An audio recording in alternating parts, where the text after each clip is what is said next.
Macro change. Make change real. The process is beautiful. Empower your mentality to macro change in the world. This is Coach King.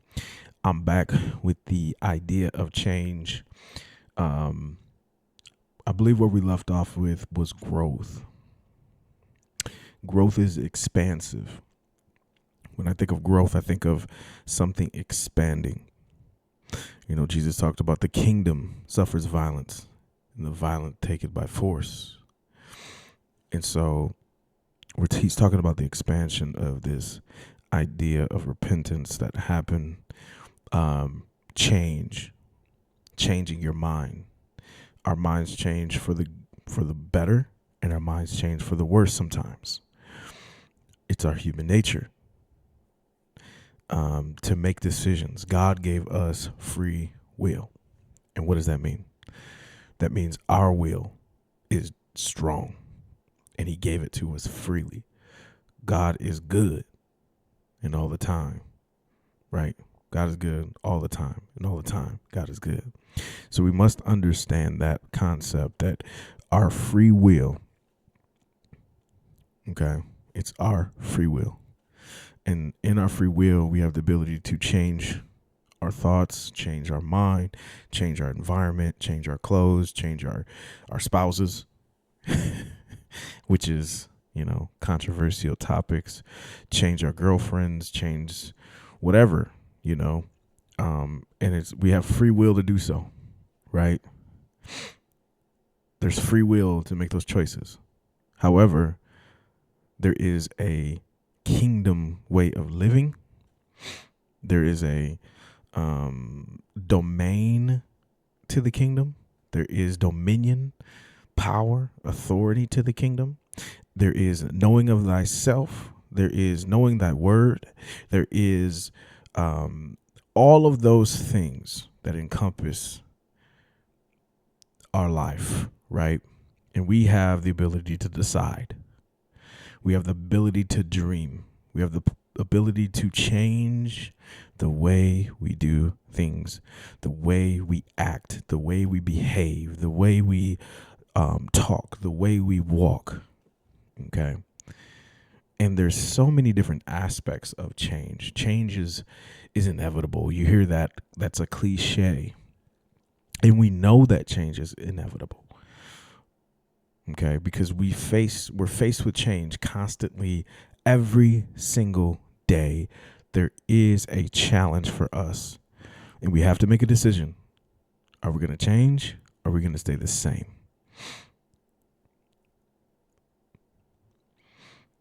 But either way, there has to be a decision that's made. So I want to talk to you about adaptability, the aspect of adaptability.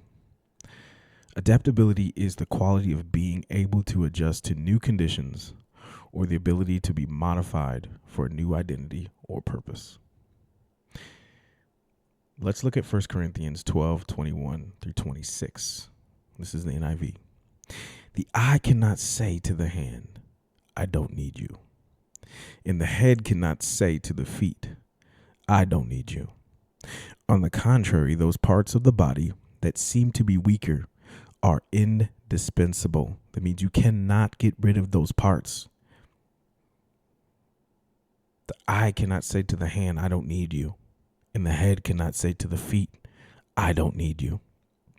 On the contrary, those parts of the body that seem to be weaker are indispensable. That means you cannot replace them. You cannot get rid of them. And the parts that we think are less honorable, we treat with special honor. And the parts that are unpresentable are treated with special modesty. While our presentable parts need no special treatment, but God has put the body together, giving greater honor to the parts that lacked. That's interesting to think about, that the little bone in the back of your neck,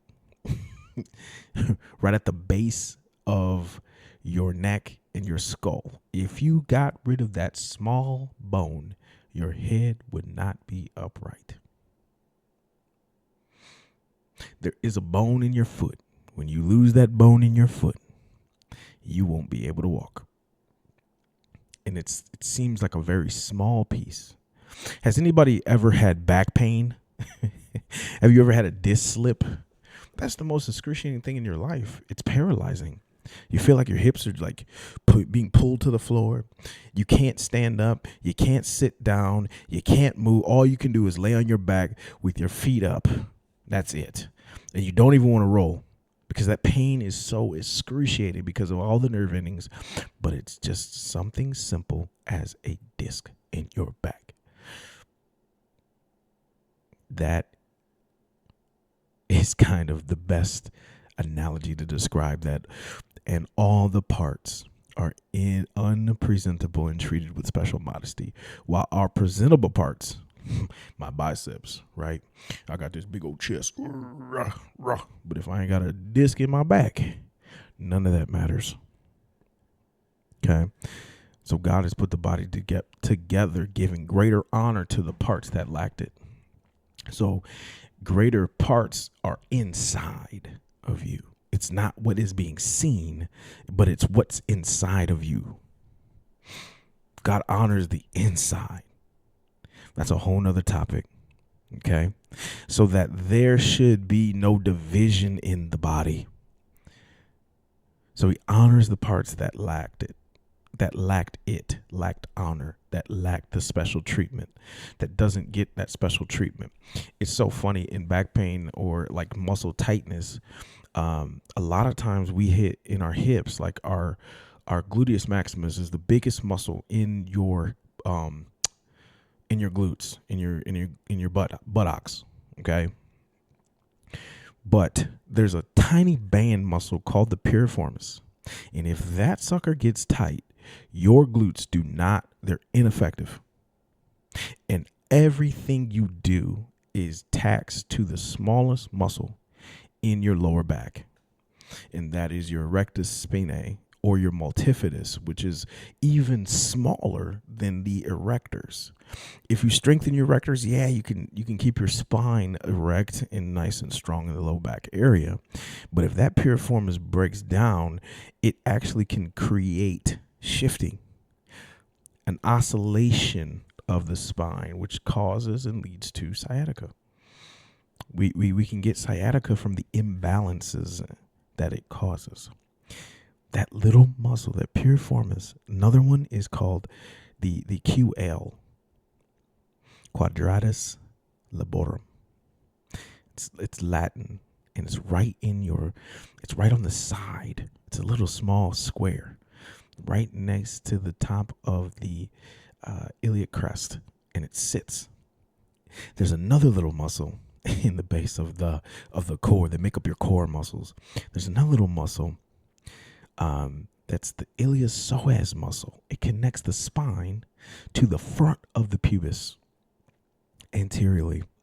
If that iliopsoas muscle gets tight and relaxed from all the sitting that you do you realize you will have back pain?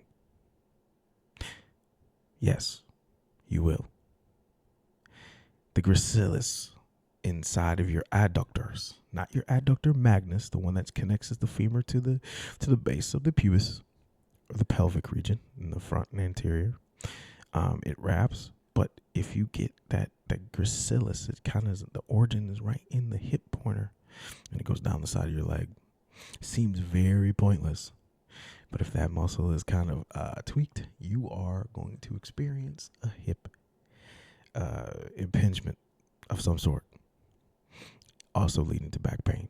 So these are just muscles. I ain't even got into the bones yet. I started with the herniations. Imagine slip discs. Imagine a full fracture or a hairline fracture, something just small on that spine. Oh, your body is going to go in complete shutdown mode. So anyway, but God has put the body together, giving greater honor to the parts that lacked it, so that there should be no division in the body, but that its parts should have equal concern for each other. If one part suffers, every part suffers with it. I kind of explained the chain using human anatomy. If one part is honored, every part rejoices with it. Yeah. So if you strengthen those areas, those big muscles say, my dog, we got balance now. We're stable. It adds to that stability. I think stability and balance when it's great. Think of athletes like Alvin Kamara. Remember when they call him the human satellite because he was able to stop on a dime. Think about Bijan. I'm a Falcons man, but Bijan Robinson, that cat, he is even footed all the way around. Okay, can't knock him down. He'll juke you. He's a pogo stick. Jump cutting all day long, spin moves. You just think about these athletes, and you think about just what they're able to do because of the body balance, the stability that they have at their joints, and the range of motion that in ranges stability, right?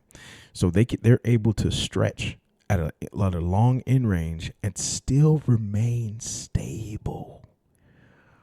Where most people, if they were to stretch and perform at that level, they would be hurting really bad. But see, these guys are on another level because if one part suffers, every part suffers with it. So they train themselves to make sure that one part is never suffering. And if one part is honored, every part rejoices with it. Okay, so let's get into the I can't speak. The adaptability aspect of change holds a great emphasis on the positive characteristics to withstanding change in your life. 1 Corinthians 12:21-26 illustrates why being able to adapt to change is critical to life. Being able to move in life to achieve your desired outcomes is a skill set that you can only acquire when you have mastered the ability to adapt to change. Now let's look at some investors. Okay, I'm in Omaha. Think about Warren Buffett. This dude, whatever move Warren makes, the economy makes. Oh, Warren bought shares over here. I probably should invest what he's doing. I need to match his portfolio because he's not taking L's in investments. Okay, so let's look at Warren Buffett. I did a little research on it. I said Warren's story is an example of adaptability. Okay, listen to this. Early in his childhood, he learned a valuable lesson about investments.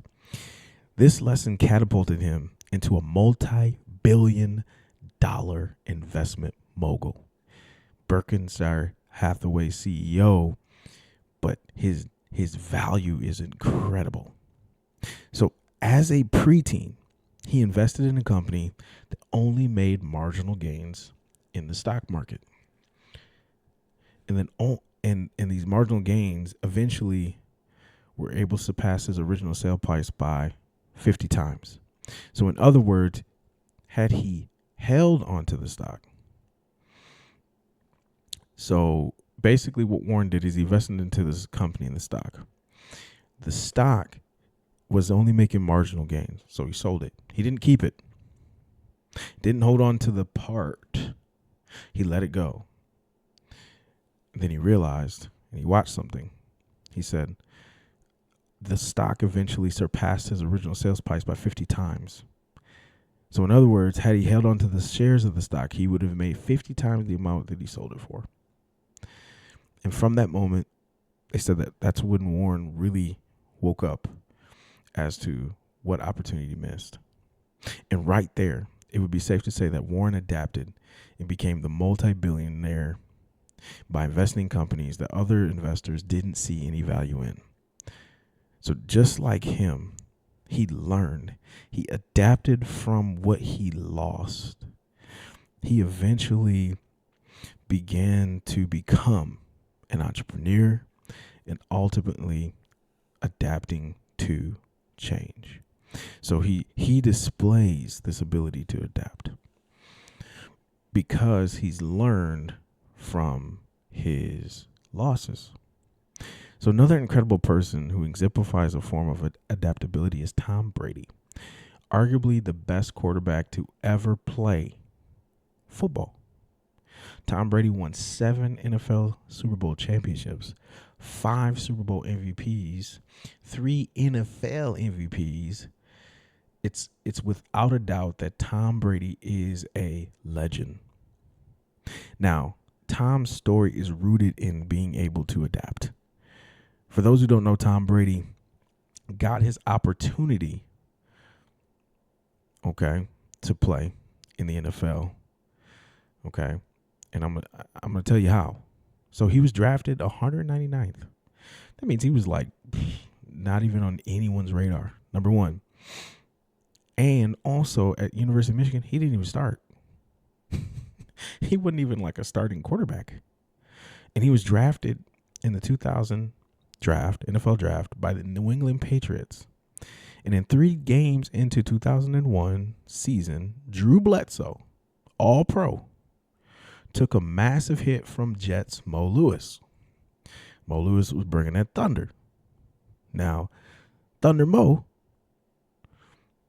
smacked Drew Bledsoe and ended him. Okay? So as a result, Drew Bledsoe was ruled out for the next game, and the New England Patriots were playing another future Hall of Famer who had the clout. What Tom Brady's not even on anyone's radar right now, because this next game, it was the Patriots versus the Indianapolis Colts. And you know who the Colts had? Peyton Manning, that guy. Okay? He was that dude. He had that expectation. He had the hype going into the NFL. Okay? Unlike Warren Buffett, Tom Brady didn't have to learn from any mistakes. He had to adapt in a different way. So on September 30th, 2001, in his first career start as a quarterback, Tom Brady and the New England Patriots absolutely obliterated the Colts, 44-13. What many NFL fans didn't expect was that Tom Brady was to be the conversation for the next 20 years from that day. Tom Brady has shown and demonstrated that adaptability to change. When your starter quarterback comes out, you got to be ready. So to really adapt is when your team takes a loss, you have to step up and lead. That's just the concept that Tom Brady and companies, he is Mr. Adaptable. He's like, go, let's win. Put me in, coach. I'm ready to play. Now, think about this. Here's something I want you to think about. What if Warren and Tom were not adaptable? What if they did not adapt to these events? Didn't learn anything? Didn't try to change anything? Do you think they would have achieved this level of success that we talk about today? Do you think Buffett would be a multi-billionaire? Do you think Tom Brady would have had 7 Super Bowl rings? Now let's think about this. What if Michael Jordan and Russell Westbrook wouldn't have kept playing basketball? What if they just said, hey, I'm done? Oh, you quit? Oh, I got cut from the team? Oh, yeah. Yeah, I'm about to go play some soccer, bro. I'm done. I love basketball, but bro, think about Russell Westbrook and Michael Jordan. Both were cut from their basketball team. There's plenty of other athletes that have made it into the league. It was cut from the team, from the actual sport. Coach was like, you ain't even good enough, bro. Put it down. You're short. You can't play. Think about it. Also think about this in a business sense. What if LeBron James accepted the Reebok deal? He would have left a lot of money on the table, right? Adapting is also telling things no. It's resisting. being able to adapt, making the decision. So think about it. They offered him something. He was like, trusting his instincts, trusting what he knew and what he was looking for, right? So James, what if he just think about what the shoe game would be like if LeBron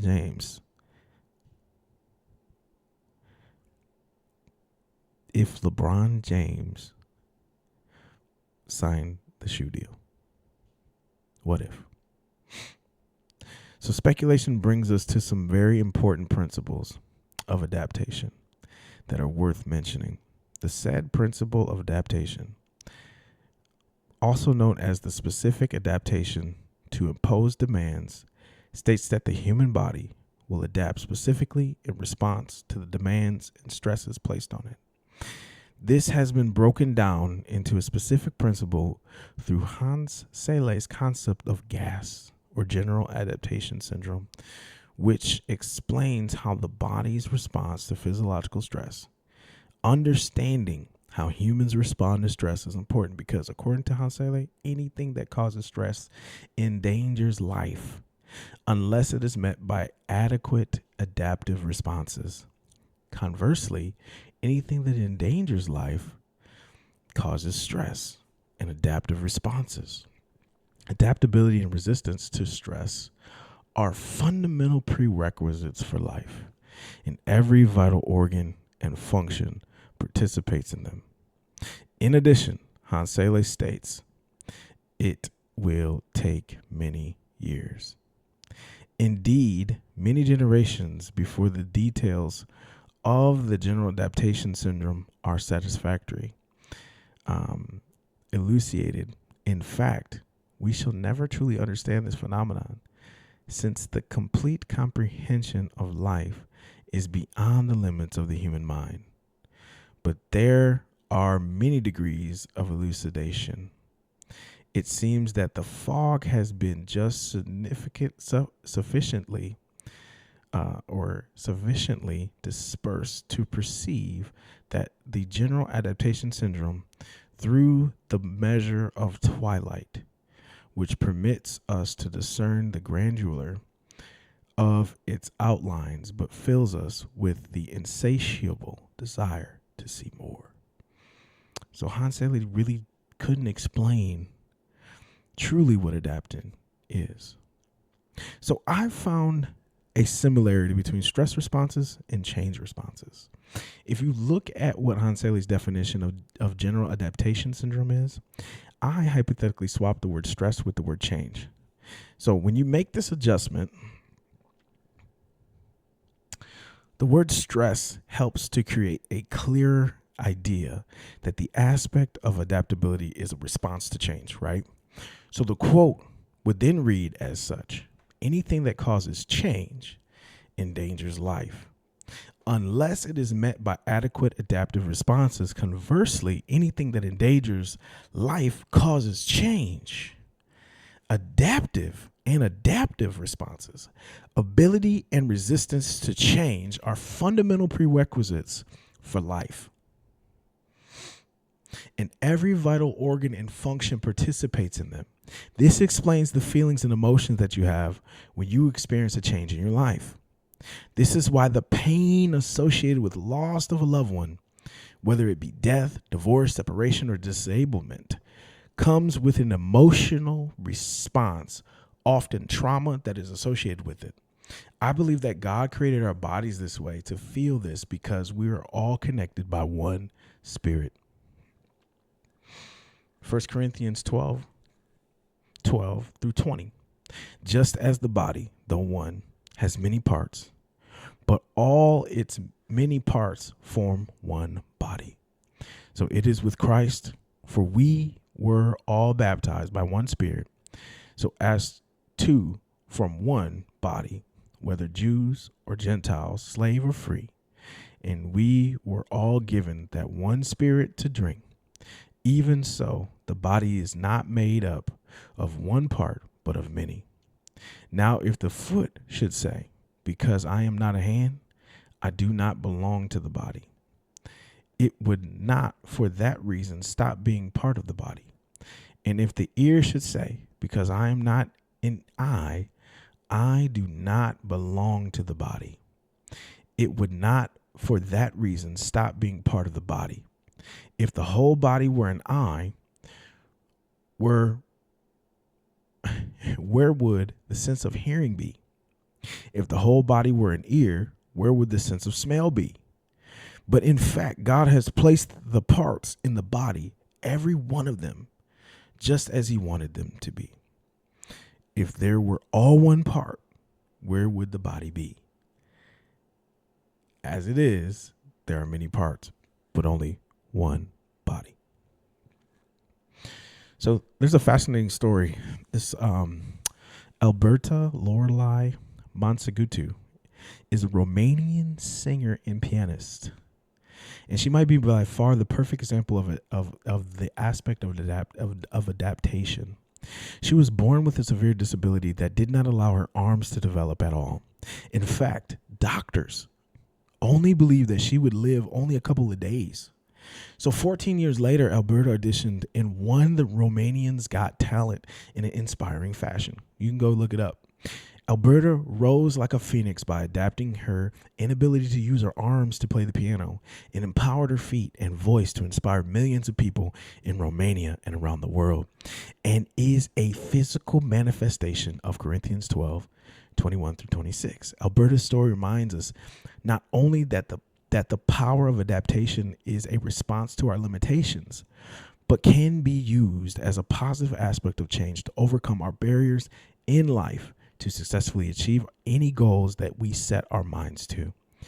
Use Alberta as a reminder to not let our limitations stop us from adapting from what seemed like an impossibility, and use our God-given ability to adapt and use what we have been given to manifest the gifts, skills, and talents that we have with the ability that we do have. Doing this will help us be 100% successful when any challenges arise in our lives that come to oppose our original intentions. Another example of adaptability is a concept used by sports teams, their head coaches, to win games and in some cases win championships. Have you ever watched a playoff caliber professional sport? Like, have you ever watched the game and you're like looking, you're like, Have you noticed that after the game, each player or coach interviewed, whether it be the playoffs, whether it be the finals, whether it be anything, like they get this after the game interview or in halftime, they get this interview, and what do most of them say? We got to make adjustments. That we have to adapt. We have to learn to adapt. We have to learn to change something. We got to change something. It ain't working, especially if you're losing. Yeah, this ain't working. What is it? Doing the same thing, expecting different results is insanity, right? So all the coaches say, listen, this isn't working. We got to change something. We got to adapt. We got to learn to adapt to the game. Michael Jordan said, let the game come to me. I let the game come to me. So all of these interviews are exclusive to the team and are entrusted to the media to ask the players and coaches about the game.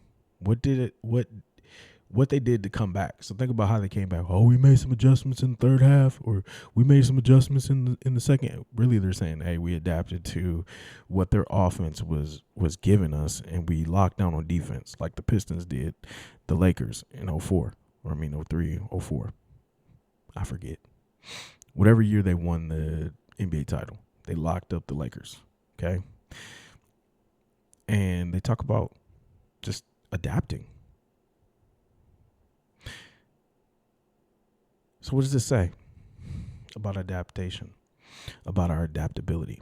This says that the greatest leaders are the people who are able to make changes very quickly. Tom Brady, Warren Buffett, Mark Zuckerberg changed the entire way we do social media. Jeff Bezos, he adapted during COVID. Oh, not a problem. I'll hire people in the midst of a pandemic. And you know what? I'll make sure you get your stuff, and I'll make sure you get it fast. Okay? Some people have coined this term, pivot. A pivot in business means to completely change the way in which one does something. All right. That's it. It's Coach King. Make real change, make change real. The process is beautiful. Empower your mentality to make real change in the world. Peace out.